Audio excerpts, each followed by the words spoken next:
Stephan Hawkes here at Hawkes Studio with Guitar Tabs Daily. Today we're going to be reviewing the SoloDallas Orbiter Fuzz pedal.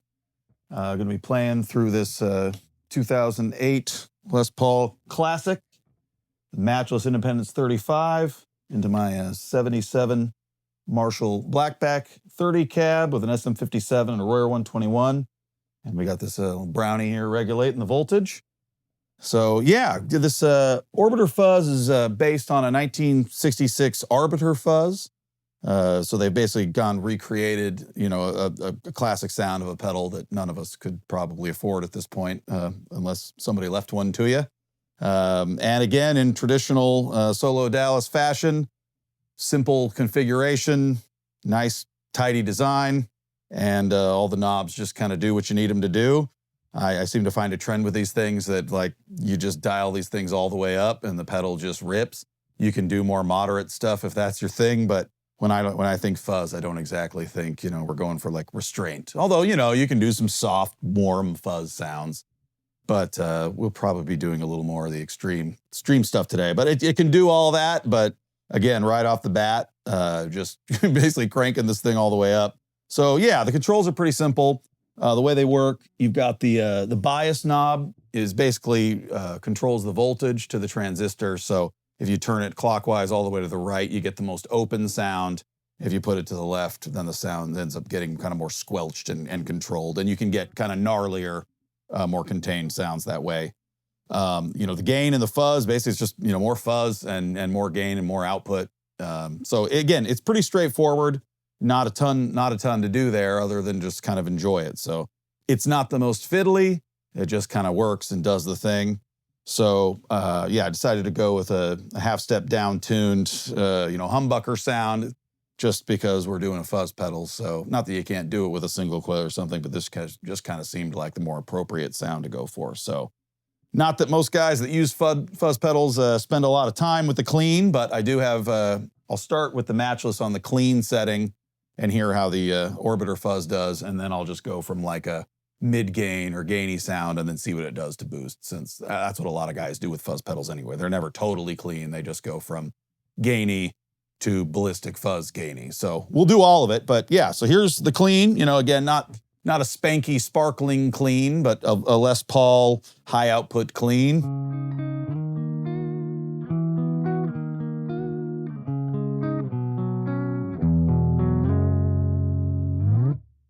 Big and warm, and then this is the Orbiter Fuzz all the way up into that exact sound.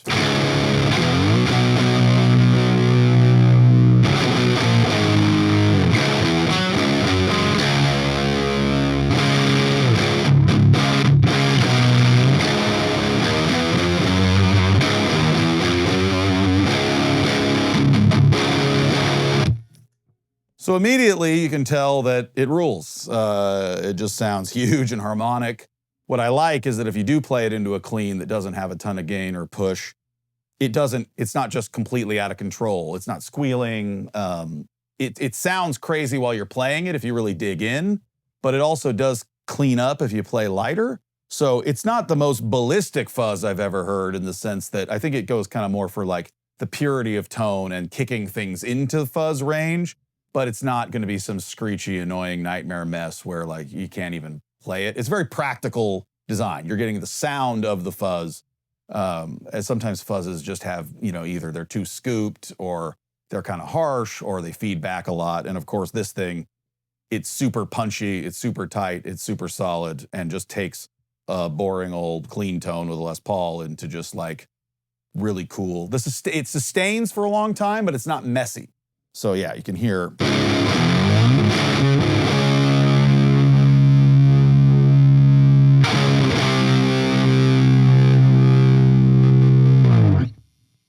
But if I play lighter,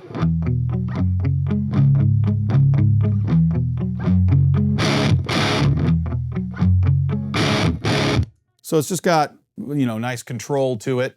You'd have to push the clean a little more if you wanted things to go, ballistic on it. So I can show kind of what the knobs do by just playing an open chord here. And you can hear, if I back off the bias, you can hear how much more just kind of vintage and sort of choked and squelched it gets.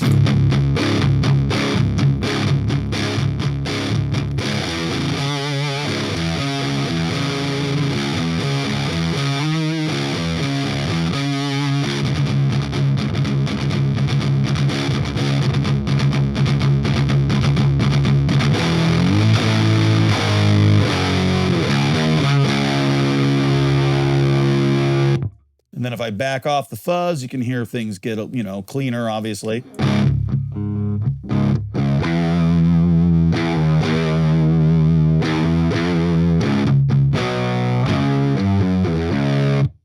So that's kind of the more subdued, like you've got a fuzz, but you're still just not going full tilt. It does that really nicely too.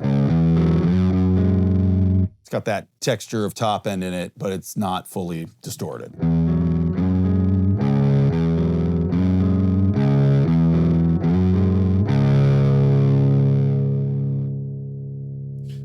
And you know, you can actually back it off to just get some pretty cool mid gain.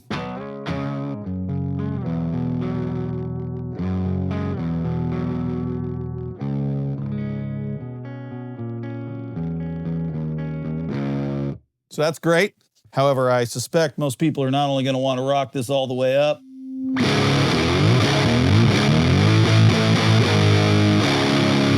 but you're going to want to put a little amp overdrive into it. So if we take channel 2 on the Matchless,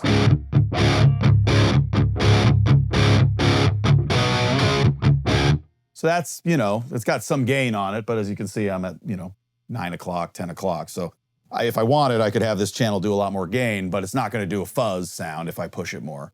So now one thing I did find with the Orbiter Fuzz, if you are going to push it into a distorted channel, you actually want to back the fuzz off a little bit. So I'll keep it here so you can hear it, but it pushes differently than into a clean. So on a clean, I like the fuzz all the way up.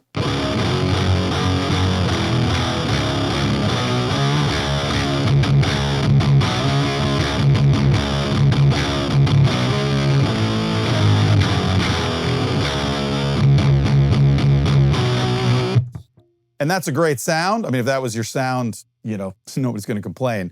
I did, however, find that if I back the fuzz off to about 3 o'clock, I still get the sound of the fuzz, but it opens the amp up a little bit. So watch as I do that.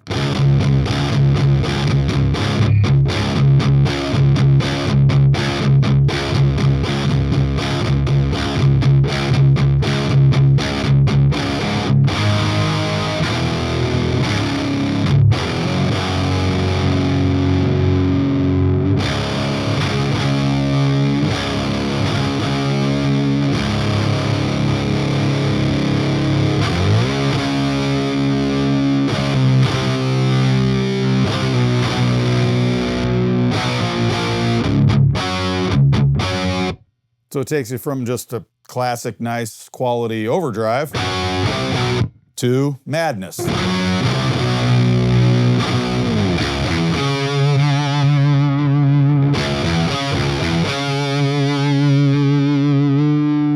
if you want any more extreme effect, again, just pop this thing all the way up.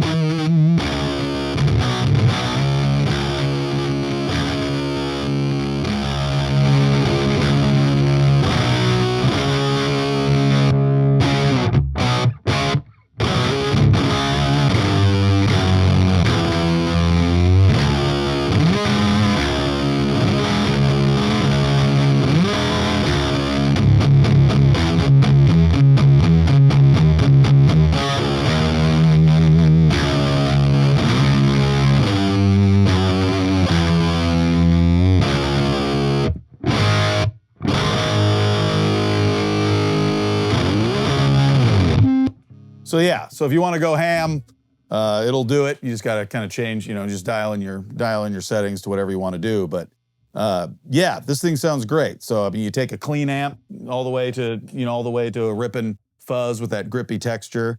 You can boost the overdrive channel on an amp, which is what I suspect a lot of people do. You know, it cleans up, as needed if you're looking for kind of like more of a mid-gain fuzz.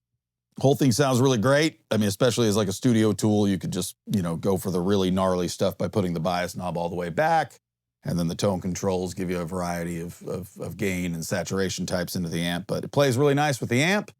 Gets crazy feedback. If you dime it, does all that. And the fidelity of it, again, with every SoloDallas pedal I've played, which is just 2 at this point, but The fidelity's great, the design's really thoughtful, and it's just super bold, and it just works. They're like super practical pedals that just have the like power that you need. So yeah, if you're looking for something that can, you know, take a regular amp sound and just kick it into fuzz mania and sustain forever and get you that sweet feedback, the Orbiter Fuzz by SoloDallas is killer, and I think you'll really like it.